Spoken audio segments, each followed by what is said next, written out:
I read the comments on my previous video, and I'm starting to realize that people aren't interested in dialogue anymore. When I upload the video on someone's favorite content creator, they don't view it as a disagreement. They don't see, well, this is what Sargon believes, and this is why V disagrees, and he's got an interesting take. Let's see how Sargon responds, or let's see how his followers can debunk what V is saying. That's not what's happening in the modern day anymore. What is happening is that the conversation is incredibly emotionally charged, and I can definitely understand as to why that is, because people in the UK are absolutely raging at what's happening to their country. And so they're not interested in dialogue anymore. They're interested in bulldozing. And I can respect that attitude, but a lot of my own subscribers are asking me, okay, well, V, if you disagree with Sargon, then what is your solution? Like, why do you think Britain is going to shit? And my solution to the problem is that it's not philosophical. It's not that your parents, if you happen to be British, they read John Locke, and all of them like really studied liberalism, and then all of them decided that, well, actually this is what we need to accomplish, and the end result of that was communism. So if you happen to agree with John Locke, eventually you're going to have millions of refugees coming in. I don't think that's what happened. I think that what happened is that, and we're going to see Sargon pretty much expressing this, is that British people genuinely want welfare. And British people also happen to live in modern day society where you have technology that never existed throughout human history. There's no point at looking at ancient philosophers when Aristotle didn't live in a world where his kids had smartphones. We take for granted what we have, but it's fucking magic for people that lived 30 years ago. You show a smartphone to your great-grandfather, he's just jaw-dropping. And this is like what we use on a daily basis, like you don't leave home without it. And it's got like so much power in it that it revolutionizes human nature. Everything we do now is being shaped by the cyberspace, whether people want to admit it or not. Whether it's finding a job, whether it's dating, whether it's belief, everything is shaped by the AI algorithms. This is the new church. This is the new God. You know, even Christians that are now trying to push Christianity, they use the cyberspace in order to do it. They don't go to church and pray and have faith that God and Jesus will reach the non-believers. They go on Sitter and they start hashtags and campaigns.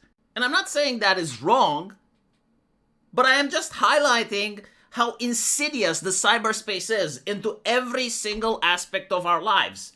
It's not for better, it's not for worse, it's just something different that never existed in the history of humanity. At no point in human history would I, a Romanian, be able to talk to you, who may live everywhere around the world, and you can hear my thoughts instantly. And they affect you. And your thoughts affect me. And so the entire humanity is being shaped by this. So if you have a nation that is like what Sargon is requesting here, which is to have welfare, to have compassion, to care about your neighbor, right? Like a nation that doesn't have atomized individuals, they must have welfare. And I'm saying this because I met Sargon in real life. And I went to the Lotus Eaters, and we actually did have this conversation when I sat at a table with him. And I was telling him, it's like, look, the reason your government has the finances to oppress you, the reason they can fund their CCTVs, the reason that they can have their police force, the reason that you have Ofcom, all of this is because of welfare. They take money from you, they give it to other people, but they also take a cut. And that cut is being shared to nepotism. It goes to their grandchildren that they hired into the bureaucracy. It goes to their nephews. It goes to their son-in-laws. It goes to the activists that support them. Without that cut, the government cannot oppress you. Without that cut, they cannot pay the hotel manager who is now housing thousands of illegals. Or in the UK, it's asylum seekers.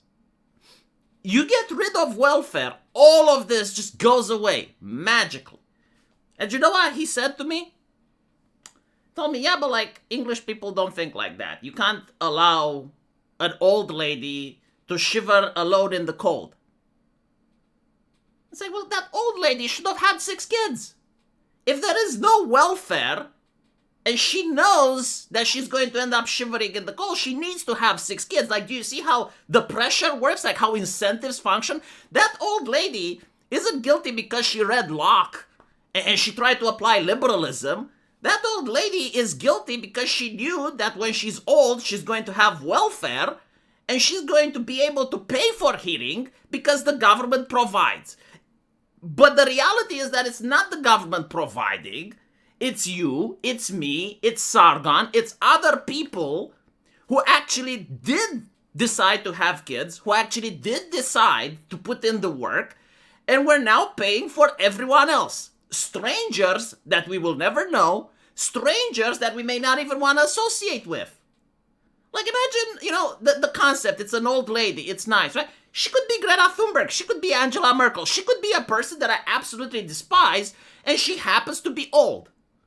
And maybe, when she was in her life, she did things that indirectly affected me, hurt me. But now my money is being taken away from my family, from my old lady, and is being given to the government. The government takes a cut so it can oppress people, and then is giving it some of that to the old lady. If even that, by the way. If she even gets like 5 or 10% of it. And it's this system that's the problem. And so, when the system fails because of technology, and we're going to go into that in a little bit, and I'll explain why technology actually affects the dating pool and why it affects everything else, even the job applications. When that system fails, the government needs flesh.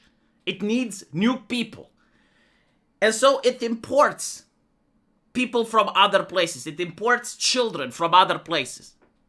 Just so happened that they imported them from the Middle East. Do you think like this is for the welfare? No, this is for the crackdowns. This is to keep the population distracted while the government keeps stealing. They grift. This is what they're doing. They don't give a fuck about the nation. They don't give a crap about Loki or whatever. They grift, they get fat, and when they're happy, they leave. They leave to other places.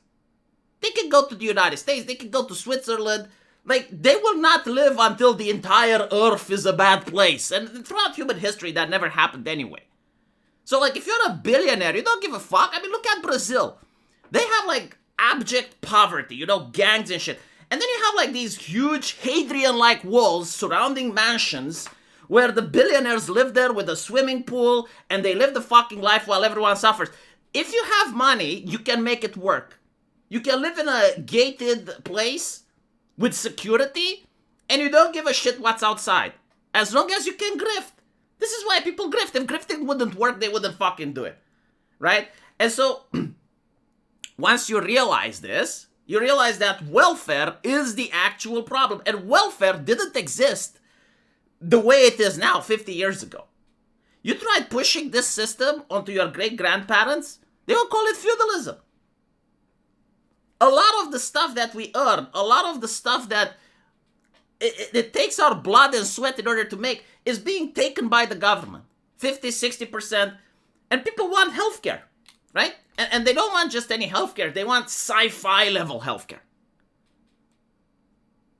And if you want sci-fi level healthcare, my sweet, you gotta pay sci-fi level money. And look at how the NHS is being run in Britain. Right? And then they say, well, we need more doctors. And where do they get the doctors from, right? Like, think about this. Would H-1B visas work so well 60 years ago, in a time before the internet? Of course, you would manage to get some foreigners to work, but the logistics of it, and to screen people before you even hire them. Can you like do that as effectively, as efficiently as it's being done in 2025 with the technology from 60 years ago? Could you even be able to inform people in India that you're recruiting? And all of it is instant. You do a Zoom call. You immediately like screen the guy. You already come to an agreement over the wage. Like, in the past, you could do it, right? Like, you could have cheap labor, because this is what it's all about. It's not about, like, hiring the best doctor or anything like that. It's just hiring cheap labor, right? And undercutting your own citizens. And this is not, like, because, again, like, people read John Locke. And they, like, studied it. No, this is because, like, human incentive is to make money for themselves and their family.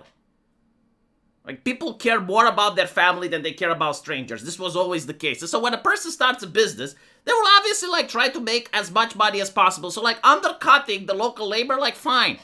I'll hire my nephew, I'll hire my son, I'll hire this and this and this guy that I know. Everyone else can go fuck themselves. And this is not like John Locke. This is what's happening in China. This is what's happening in India. This is what's happening in Eastern Europe. The only difference about the Anglosphere is that they do it, but they're fucking ashamed of it, and they don't talk about it. And so, like, they create all these systems of race-based nepotism, of diversity, which is basically like hiring your own network. You go to a university, all of them are liberal wankers, all of them know each other, all of them talk to each other, and then they create an ideology where they still practice nepotism, but they don't call it as that. And so, when you understand that, okay, like, technology isn't the one that's creating the problem, it's just making it so fucking easy.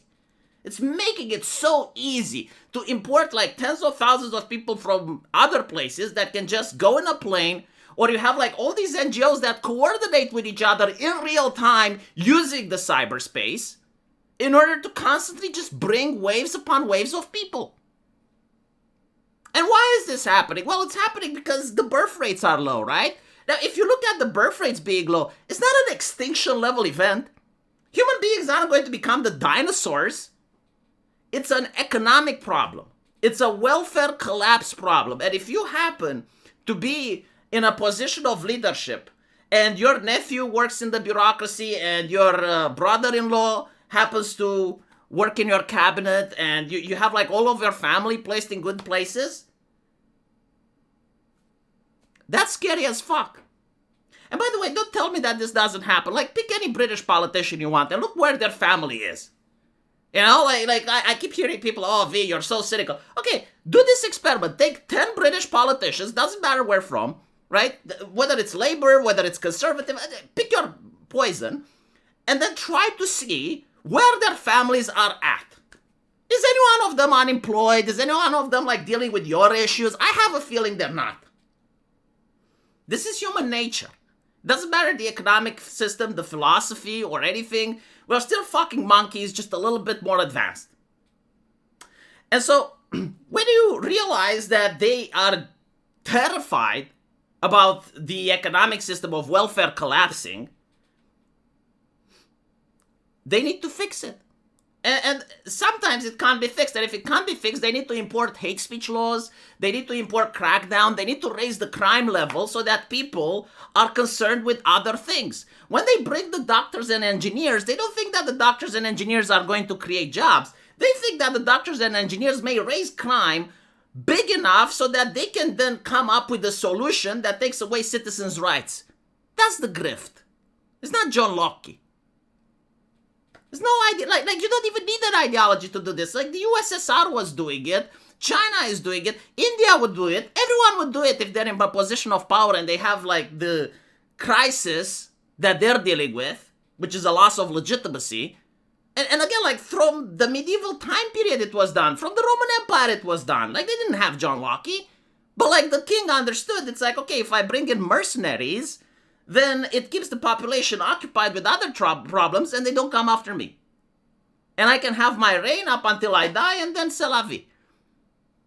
Now let's talk a little bit about the birth rates, because this one is also interesting. Why are the birth rates so low?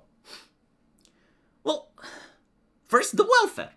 Like, if everyone knows that when you get old, you get a pension from the government, having kids is less of an incentive.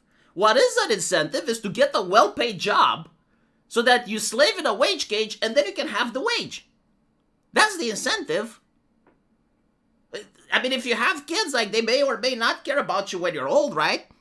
And so they may fuck off and you end up being alone, old, with no money because you didn't get a job. And so in a world where welfare exists, and by welfare I mean like the pension system, the healthcare system, all of that, you got to work really hard to pay for the government. And you got to constantly keep paying in the hopes that when you're old, you'll still have some income in order to survive.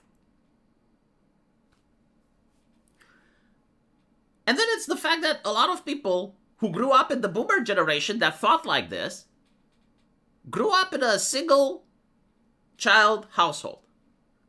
And childhood imprints on a person so much so that even when they're adults, they still are very much affected by what happened in their formative years. And if someone grows up in a household and they're the only child, it's much more likely that when they get married, they will have one child or none. For them, like, having 2 or 3 kids is suffocating. Meanwhile, like, someone that goes in a rural area and has like 4 or 5 brothers, for them the concept of not having at least 2 or 3 is unthinkable. And so when you grow up in a family, in a society where most people have 1 kid, well, that 1 kid is probably going to want to have 1 himself. And that's where you get the decline. One of the reasons, by the way. There's many others. Like, for example, social media. It makes human connection so easy that there is little work in order to actually get a relationship if you happen to be a Chad or if you happen to be a mediocre looking woman. And both of them are problems. The Chad is a problem. The mediocre looking woman is a problem, but they're not malicious. They don't read John Locke. It's just like the normal path that human beings take when provided with access to the cyberspace.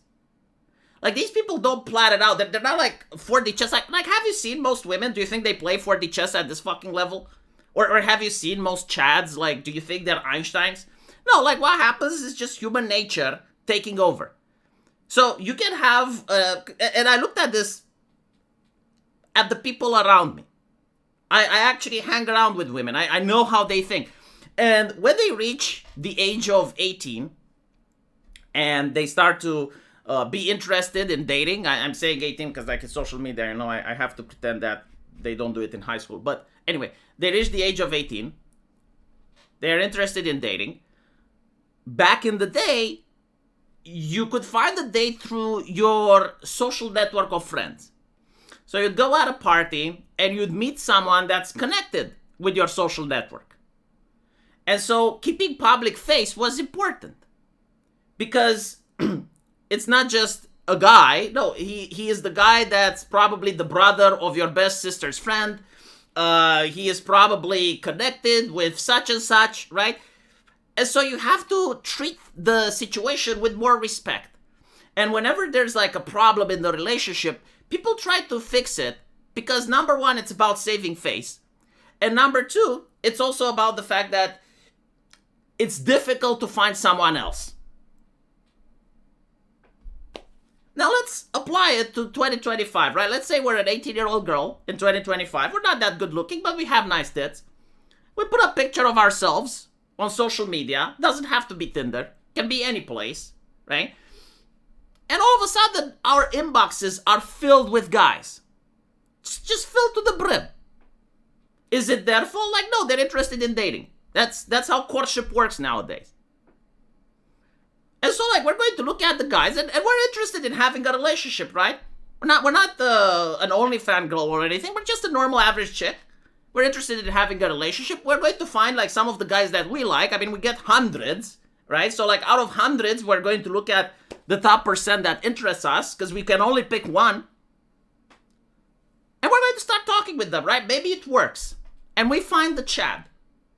We find the guy that's out of our league. We would have never found him like 30 years ago. He probably lives in another city or probably lives like tens of kilometers away from us. But technology makes it so that we can actually interact with each other. And we hit it off. Maybe we go out, we date. We're not a slut. We have nice tits, but we're not promiscuous. But we're dating now, right? Maybe we're in a relationship for 1 month, 2 months. He takes us out with his car. We go to his house, see a movie. He's really nice. I mean, he's amazing. He's Chad. And then for whatever reason, something happens. There's an argument. Like all couples have. And Chad is now sick of our shit. We were a little bit inexperienced. It's our first relationship. We done goofed. Maybe it's our fault. Maybe we did something to upset Chad. But whatever the case may be, Chad is sick with our shit. Now, Chad has no reason to save face with us. There is no saving face. He doesn't know our social network. He doesn't know our friends like back in the day. He has no interest in maintaining our public image. And so he dumps us. Right? And now our big tits are sad. But we have tasted the Chad. We have tasted Mount Olympus. We have tasted Zeus. Do you think like the other men that aren't Chads now are going to interest us? Probably not. If they're not Chad, I mean, we already been with Chad, right? Once you are with Zeus, do you want to meet the peasant boy? Do you want to meet the farmer? I mean, some women probably do, but like most probably won't, right? Like if you're with a 10 out of 10 supermodel, do you want to meet the fat chick across the street? Probably not. And now that girl is broken. Now that girl only wants another Chad. Now let's look at through the Chad's perspective, right? Now Chad, unlike other men, is getting a lot of feminine attention. A staggering amount of feminine attention. And you probably noticed in high school, there's 2 types of men. There's no in between. There's either men that got no feminine attention because they're introverted, they're creeps, they're socially awkward, whatever the case. Women avoid them, right? Like they're radioactive to pussy. That's one group of men. The other group of men are the ones that constantly swim in pussy. Like women harass them. It's usually like the lead singer in a band, the captain of the football team, the richest kid in school. They exist, right? Like they are the Chads, the top 5%. And they're swimming in attention. Now, again, in a previous era when we didn't have the cyberspace, they only had like their local social networks. They only had like the women in their area. Right now, they have the women in their city. Probably the women in their country. They log online on social media. Everyone knows who they are. Everyone talks to them, right? And so like their inbox is filled with women. And they go out with the girl that they like. They go out with the 10 out of 10 Stacy, the supermodel. And after a while, men do get bored. But before, they would have to save face. It was about their reputation. Right? Like you can't mistreat the girl we're with because she is probably the sister of your best friend or she is connected to some other friend like that. That was in a world where circle of networks were tight. And you had like people that knew each other. But now you have cyberspace. And so when he dumps Stacy because he doesn't want to put up with her shit anymore, he has like 100 other women in line. And he just goes through them. No one is talking about this on the internet, by the way. And I don't even know if I can blame Chad. It's like, that's what pretty much like every single powerful man in history have done. Just look at kings. Just look at the great nobles in medieval time. Like they had the wife and they had like 6 or 7 mistresses. Just look at what the Sultan was doing. Every single man in that position is probably going to do the same. While pretending he isn't, trying to hide this and save face because, that's why society has rules against behaving like that. But in reality, like if they can get away with it, they will.